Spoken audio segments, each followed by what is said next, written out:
Slovakia के प्रधानमंत्री Robert Fico को गोली मार दी गई। दरअसल इस हमले में प्रधानमंत्री रॉबर्ट फिको घायल हुए हैं। हैंडलोवा शहर में समर्थकों से मिल रहे थे रूस समर्थक रॉबर्ट फिको। राजधानी ब्रातिस्लावा के पास गोली मारने वाला हमलावर पकड़ा गया। 71 वर्षीय हमलावर फिको की नीतियों से नाराज था। फिको ने अक्टूबर में चौथी बार संभाली थी स्लोवाकिया की कमान। पीएम मोदी ने रॉबर्ट फिको पर हमले पर दुख जताया है। कहा है कि मैं इस कायरतापूर्ण कृत्य की निंदा करता हूं।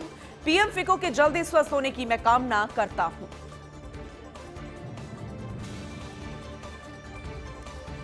तो वही पाकिस्तानी सांसद ने अपने ही देश को आईना दिखा दिया। दरअसल सांसद सैयद मुस्तफा कमाल ने भारत की दिल खोलकर तारीफ कर दी है। कहा कि भारत चांद पर पहुंच गया। हमारे बच्चे गटर में गिरकर मर रहे हैं। पाकिस्तान में करीब 2.5 करोड़ बच्चे स्कूल नहीं जा रहे। कराची को साफ पानी तक नसीब नहीं है। कुछ दिन पहले एक और नेता ने भारत की तारीफ की थी। पाकिस्तान के प्रमुख दक्षिणपंथी इस्लामी नेता मौलाना फजलुर रहमान ने संसद में तारीफ की थी और पाकिस्तान की हकीकत बयान की।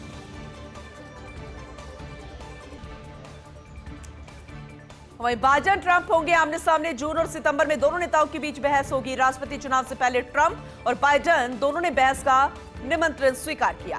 पहली बहस 27 जून को और दूसरी बहस 10 सितंबर को होगी। बाइडेन को अमेरिका के इतिहास का सबसे खराब राष्ट्रपति बताया है ट्रंप ने।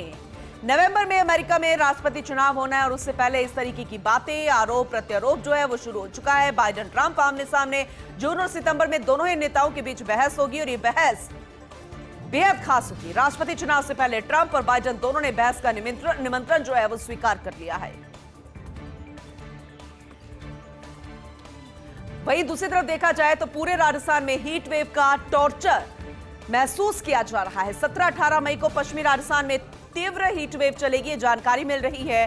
वेदर रिपोर्ट की माने तो आगामी 24 घंटों में अधिकांश जिलों के तापमान में 2 से 4 डिग्री की बढ़ोतरी होगी। यानी कि जितनी गर्मी अभी आप महसूस कर रहे हैं ना, उससे 2-4 डिग्री और ज्यादा गर्मी बढ़ेगी। पश्चिमी राजस्थान में अधिकतम तापमान 45 डिग्री सेल्सियस दर्ज होने की संभावना है।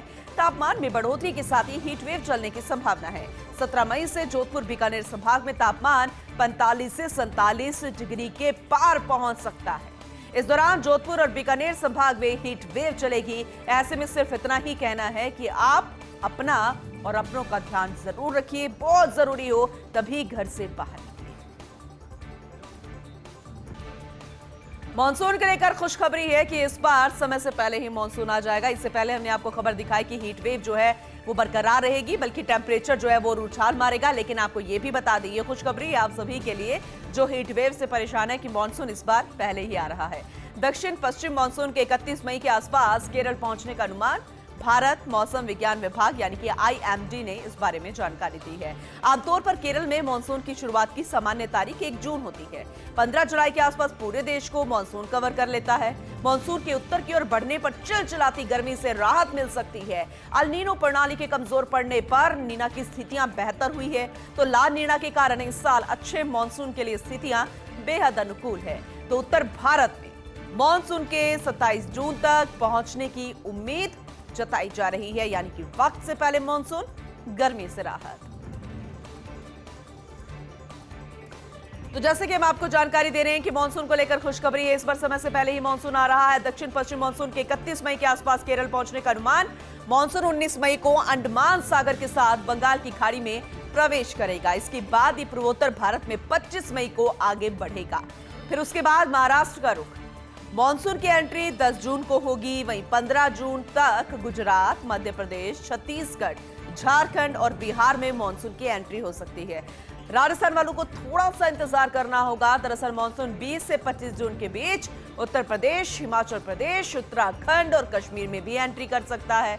फिर 30 जून को, जी हां, अब अपने प्रदेश की बारी, 30 जून को राजस्थान प्रदेश में, दिल्ली, हरियाणा और पंजाब में दस्तक दे सकता है। 8 जुलाई तक मॉनसून पूरे देश को कवर कर लेगा और हालांकि इसकी फिलहाल संभावना जताई गई है, जो कि वेदर रिपोर्ट IMD की तरफ से आई है। तो जो मॉनसून पहले आने वाला है, सिर्फ आम नागरिकों के लिए, आम लोगों के लिए ही खुशखबरी नहीं है, बल्कि कृषि क्षेत्र के लिए भी बेहद अच्छी खबर है। ये मॉनसून अच्छी खबर लेकर आ रहा है। दक्षिण पश्चिम मॉनसून के 31 मई के आसपास केरल पहुंचने का अनुमान है। जैसे कि हम आपको जानकारी दे रहे हैं, भारत मौसम विज्ञान ने यह अनुमान जताया है। तो फिर ऐसे में साल 2024 में औसत से ज्यादा मॉनसूनी बारिश का अनुमान है। पिछले साल का अगर लेखा जोखा देखा जाए इस पूरी रिपोर्ट के अनुसार, इस मॉनसून के अनुसार, तो अनियमित मौसम से कृषि क्षेत्र बेहद प्रभावित हुआ था। इस साल औसत बारिश 106% होने की उम्मीद है। भारतीय अर्थव्यवस्था में मॉनसून निभाता है महत्वपूर्ण भूमिका। मॉनसून की बारिश देश के जलाशयों और जलाभृतों को रिचार्ज करने के लिए भी बेहद महत्वपूर्ण होती है और इसलिए इस बार का मॉनसून कृषि जगत के लिए वरदान साबित हो सकता है। जो अनुमान जताया गया है, अगर उसके अनुसार मॉनसून रहता है तो भारतीय फुटबॉल का सितारा मैदान से विदा हो गया है। जी हां, भारत के महान फुटबॉल खिलाड़ी सुनील छेत्री ने संन्यास ले लिया है। छेत्री ने अंतर्राष्ट्रीय फुटबॉल से संन्यास की घोषणा कर दी है और अपना आखिरी मुकाबला 6 जून को कुवैत के खिलाफ खेलेंगे। भारत के लिए खेलते हुए कई बड़े रिकॉर्ड्स उन्होंने अपने नाम किए हैं। 2005 में डेब्यू करने वाले छेत्री ने देश के लिए 94 गोल किए। अंतर्राष्ट्रीय फुटबॉल में गोल स्कोरर की सूची में रोनाल्डो, अली देई और मेसी के बाद चौथे स्थान पर पाकिस्तान के खिलाफ 12 जून 2005 को डेब्यू किया था सुनील छेत्री ने। 2011 में अर्जुन पुरस्कार, 2019 में पद्मश्री पुरस्कार से भी सम्मानित हो चुके हैं, लेकिन अब उन्होंने अपने संन्यास की घोषणा कर दी है।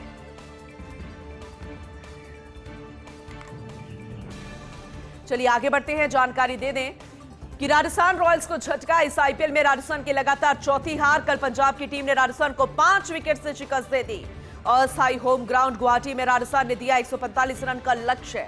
पंजाब ने 5 विकेट खोकर हासिल किया यह लक्ष्य। पंजाब के कप्तान सैम करन ने 63 रनों के अलावा 2 विकेट भी झटके। इस आईपीएल से पहले ही बाहर हो चुकी है पंजाब और ये जीत सांत्वना भरी ही उसके लिए रही। राजस्थान प्लेऑफ के लिए क्वालिफाई कर चुकी है, लेकिन इस हार के कारण टॉप 2 में फिनिश करने की उम्मीदों को झटका लग गया है और आज शाम 7:30 बजे से हैदराबाद और गुजरात के बीच भिड़ंत होने जा रही है।